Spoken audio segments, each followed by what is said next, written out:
Well, today is January 23rd, 2012, and yesterday, January 22nd, was the 40th anniversary of the signing of Roe v. Wade, the bill that allowed American women to terminate pregnancies.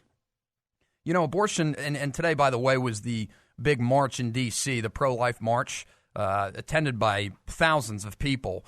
It was fascinating, and, you know, it's funny, abortion is a very strange issue. It's one that people won't discuss while they drink, and it's one that they won't discuss while they're sober. It's a sober, drunk, doesn't matter. It's a bad issue to bring up. And it's one of the most important issues in our country, but it's never discussed. It's fascinating. It's like the ugly elephant in the room. And here's the thing. I don't think abortion is a political issue. It's not a matter of right or left. It's a matter of right or wrong. Pro-abortion advocates, I feel, have been misled. I don't believe that they are bad people. However, they don't understand that this concept of having the right to choose an abortion is founded from racism. 78% of Planned Parenthood clinics. Why are 78% of these clinics founded in minority communities?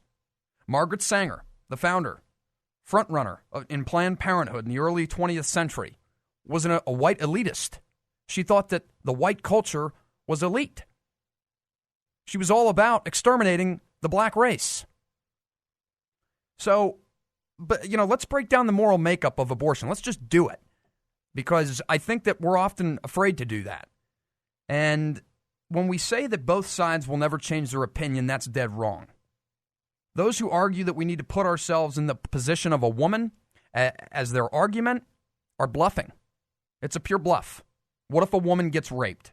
Well, considering 1% of abortions are had as a result of rape, I'd meet a pro-abortion activist halfway.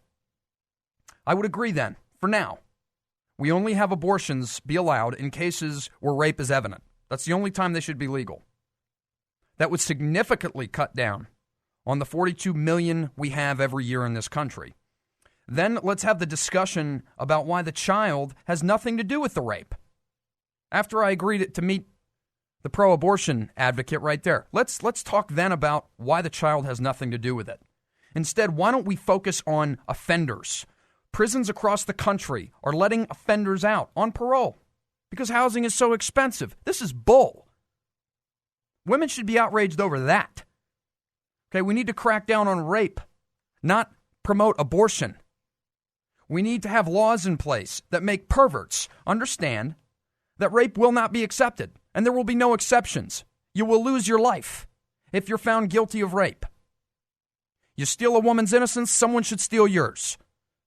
When it comes to the child, statistics are evident. More than 90% of women regret their abortion. Millions of women are put on antidepressants. It's a terrible procedure. And we need to offer women options. But the 1%, I think that we could significantly cut down if we just make it 1%. Really, it comes down to common sense, this whole issue of abortion. Instead of saying worst case scenario in this country, for the last 40 years, our country has focused on a woman's right to choose. How many times do you hear that? Choice. No. Choice, everybody has a choice. Okay, so I don't like pro-life, pro-choice. I don't like those terms. Okay, I believe you're either pro-abortion or anti-abortion.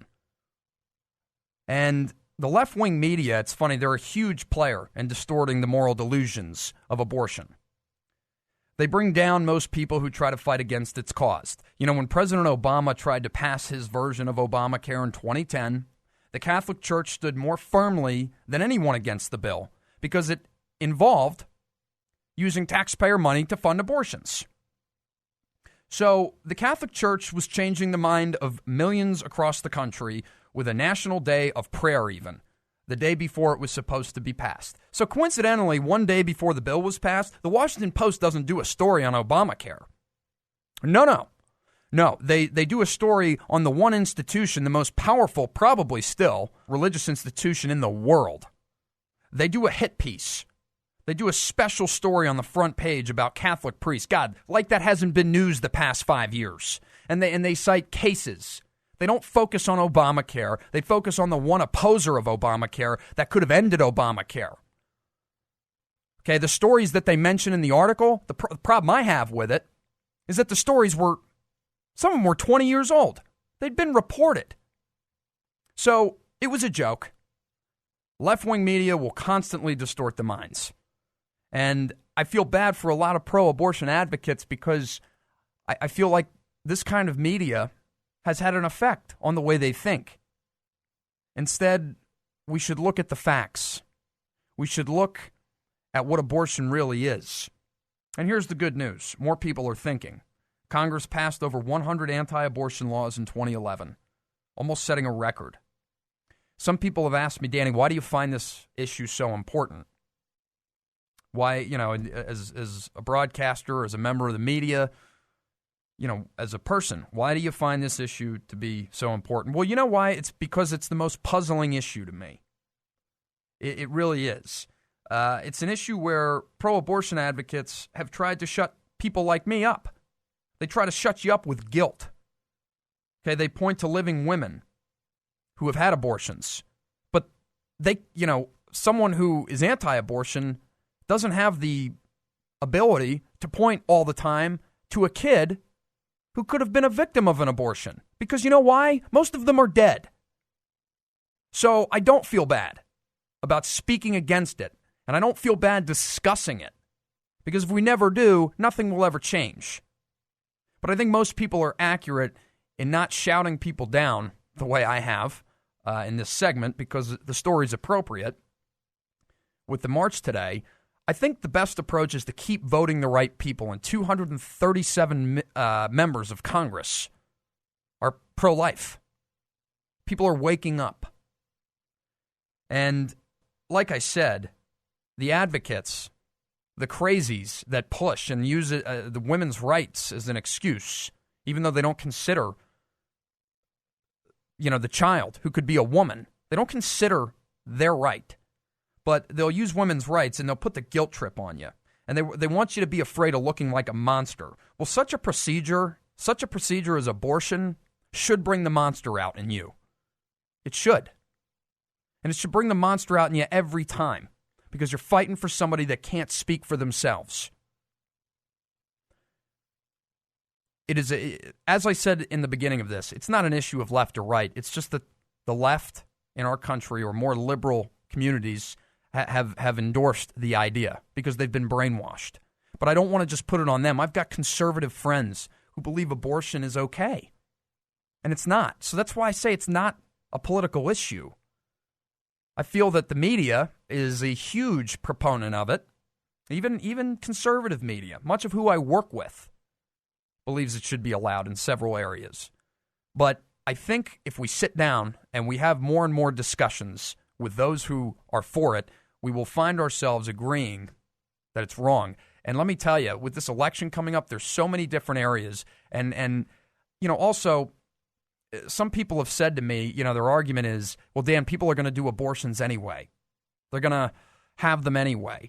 Let me make a comparison for you. Ron Paul, his suggestion was that the Civil War shouldn't have happened. We should have bought the North should have bought the slaves because that would have spared blood. Well, let me tell you, it might have spared blood, but it's not what America stands for. If we bought the slaves from the South, we would have been saying we're okay with slavery, but we weren't. So we went to war.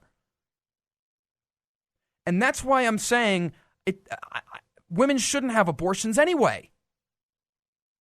They shouldn't. And so the United States should not say, we're going to give you a safe way of doing it because you're going to do it anyway. No, we don't stand for murder. We stand for solving problems. And I don't believe we'd have more abortions if we made abortion illegal. I think we'd have fewer. And I think we would have fewer rapes if we focused on the right issue, which is rape, not abortion. The child has nothing to do with it. And there's plenty of examples out there of great people who are the survivors, who are living, but they had mothers who had the guts that I can't even imagine having, that had these kids. So really, it's an important issue because it's murder. The elephant in the room is murder. And it's got to stop someday.